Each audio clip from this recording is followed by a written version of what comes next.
अस्सलाम वालेकुम दोस्तों, स्वागत है हमारे चैनल दुबई इन्फो में। आज हम लोग बात कर रहे हैं दुबई के इलेक्ट्रिशियन से। इनसे मालूम करते हैं, ये दुबई को 4 साल पहले आए, विजिट वीज़ा पे आए और विजिट वीज़ा पे आके ये जॉब सर्च किया। उसके बाद इनको जॉब यहाँ पे मिल गया।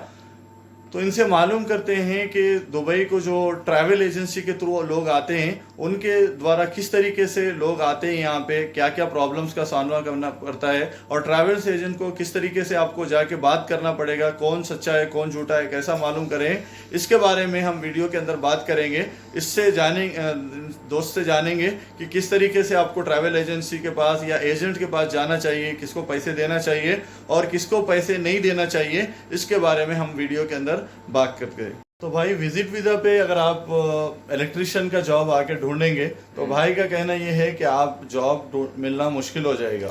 एक तो दूसरी चीज़ ये है जी, अगर आप बीच वीज़ा पे आते हैं यहाँ पे तो अपना मतलब तकरीबन 60 से 70 रुपये खर्च करके आते हैं। इंटरव्यू अगर आप सेलेक्ट नहीं होते, पास नहीं हो पाते हैं तो आपका उतना पूरा पैसा मतलब मारा जाएगा। इससे अच्छा है कि आप अपने इंडिया में ऑफिसों पे इंटरव्यू दीजिए।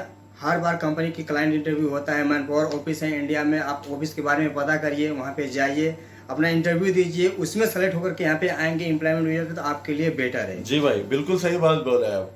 अगर क्योंकि भाई का यहाँ पे रिलेटिव्स था, उसका भाई था, उसीलिए वो विजिट वीज़ा पे रिस्क लेकर आया।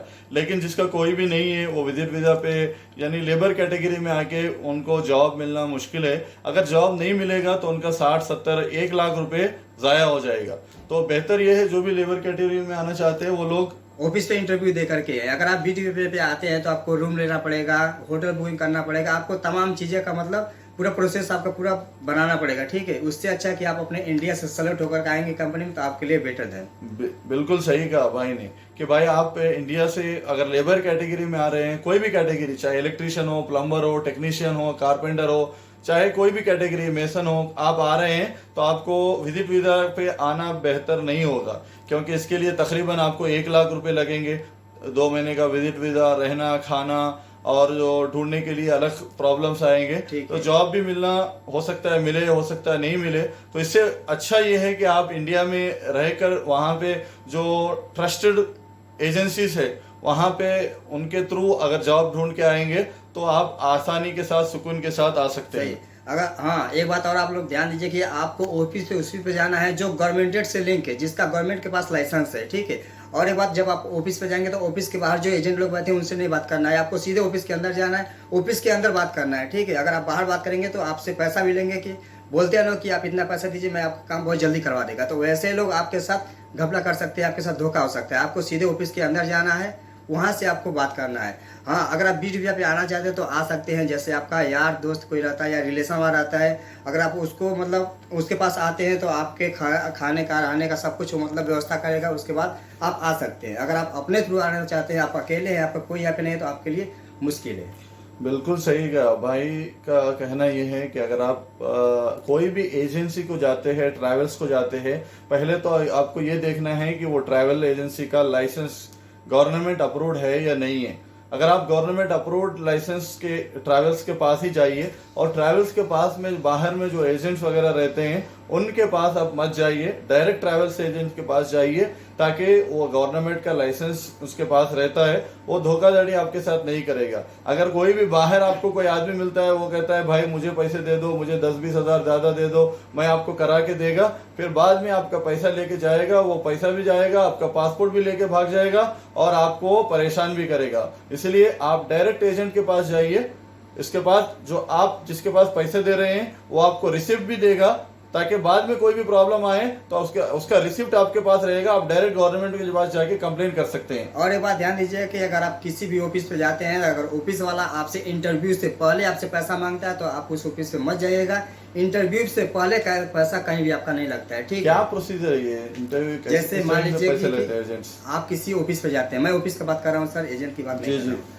अगर आप किसी ऑफिस पे जाते हैं तो किसी कंपनी की रिक्वायरमेंट रहती है, तो आप ऑफिस वाले से बात करेंगे तो ऑफिस वाला आपको बताया कि हाँ इस कंपनी की रिक्वायरमेंट है, आप इंटरेस्टेड रखते हैं तो उस ऑफिस पे जाएंगे इंटरव्यू के लिए। ठीक है, ऑफिस वाला अगर आपसे पहले पैसा मांग रहा है कि आप हमको इतना पैसा पे करिए, फिर उसके बाद आपका इंटरव्यू होगा, तो आपको उस ऑफिस पे नहीं जाना है।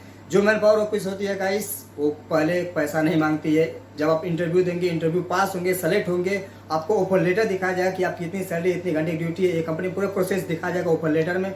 उसके बाद आप एक्सेप्टेड करें कि हाँ ये कंपनी में हमको मतलब एक्सेप्ट करे, मैं इतनी सैलरी में जाऊँगा। उसके बाद आपसे पैसा लिया जाएगा, वो पैसा आपसे 10 से 15 हज़ार रुपये लिया जाएगा। उसके बाद आगे प्रोसेस चालू होता है जी। हाँ, ये सब चीज़ें होता है। आपको पहले पैसा पे नहीं करना, अगर आप पहले पैसा पे करेंगे तो आपका पैसा मारा जाएगा। जी, कोई भी एजेंसी या ट्रैवल्स एजेंसी भी आपको पहले पैसे पूछ रहा है तो आप पहले पैसे मत दे। जब आपका इंटरव्यू होगा, इंटरव्यू होने के बाद आपका सिलेक्शन हो जाएगा तो आपका ऑफर लेटर आएगा। ऑफर लेटर चेक करें, अगर आप एग्री करते हैं तो उसके ऊपर साइन करके उसके बाद जो पैसा तय हो रहा है उसके हिसाब से 10 या 15 हज़ार पहले एडवांस लेते हैं। ऑफर लेटर आप चेक करा ले, चाहे तो आप ऑफर लेटर भी चेक करा ले सकते हैं थ्रू गवर्नमेंट के जो ये है उसके, या डायरेक्ट कंपनी को भी आप ईमेल करके ऑफर लेटर चेक करा सकते हैं ताकि ये ऑफर लेटर सही है या गलत है, उसके हिसाब से आप पैसे दे सकते हैं। हाँ, और जो अगर आप ऑफिस पे पहली बार जाएंगे तो आप ऑफर लेटर एक्सेप्ट करेंगे तो आपका 10 से 15 रुपये लगेगा। उसके बाद जब आपका कंपनी का वीजा आएगा, एम्प्लॉयमेंट वीजा आएगा, एम्प्लॉयमेंट वीजा का जो रसीद होता है आपका मतलब फोटोकॉपी आपके पास भेजा जाएगा। उसके बाद आपसे उस समय 30 से 40 रुपये लिया जाएगा। उसके बाद आपका मेडिकल होगा, टिकट होगा, सब कुछ ऑफिस वाला आपको प्रोवाइड कराएगा उसी पैसे में। और अगर आप ऑफिस से आते हैं तो ऑफिस का जो चार्ज होता है 70 से 80 हज़ार रुपये चार्ज होता है। वो 1 लाख 1.5 लाख रुपये ऑफिस वाला, मैन पावर ऑफिस वाला नहीं लेते हैं। और जो 1 से 1.5 लाख रुपये मांगते हैं उस ऑफिस पे आपको नहीं जाना, वो सब फ्रॉड होता है। ठीक है गाइस, यानी आप बोल रहे हैं कि ऐसी बात नहीं है, अलग अलग एजेंसी अलग अलग ये करते हैं। कुछ ट्रैवल एजेंट्स अगर कंपनी पैसे दे रही है तो आपको फ्री में भी हाँ, आपको जॉब मिल जाता है। सही है। और कुछ ट्रैवल एजेंट्स 10,000 20,000 लेते हैं, कुछ 40-50 हज़ार लेते हैं, कुछ 60-70-80 लेते हैं, कुछ 1 लाख तक लेते हैं। ये जो है ट्रैवल एजेंट के ऊपर होता है और ट्रैवल एजेंसी के ऊपर होता है। और अगर कंपनी उनको पैसे देते ही है तो आपको फ्री में भी कुछ ट्रैवल्स वाले करते हैं, वो आपके जॉब के ऊपर है। हाँ, मेन चीज इसके अंदर ये है कि जॉब आपका सही होना चाहिए, सिक्योर होना चाहिए, इसके अंदर कोई भी प्रॉब्लम नहीं होना चाहिए। आपको जो ऑफर लेटर दे रहा है उसका सैलरी बराबर होना चाहिए और इसके अंदर कोई प्रॉब्लम नहीं होना चाहिए कि ऐसा नहीं कि भाई सैलरी आपको बता रहा है 1500, 2000, 3000 और ऑफर लेटर में लिखा हुआ है 1000, 1200 और आपको बोल रहा है कि भाई मुश्किल नहीं है, आप वहां पे चले जाओ, वहां पे जाने के बाद आपको होगा। ऐसा कभी भी नहीं होता है कि भाई आपके ऑफर लेटर में जो आपके पैसे लिखे हुए हैं, सैलरी लिखी हुई है, उतना ही सैलरी आपको कंपनी देता है, उससे ज्यादा सैलरी आपको कोई भी कंपनी नहीं देगा। सर बिल्कुल सर सही कह रहे हैं कि आपको लेटर में जितना सैलरी लिखा रहता है उतना ही सैलरी आपको मिलेगा, उससे ज़्यादा आपको नहीं मिलेगा। सर बिल्कुल सही कह रहे हैं।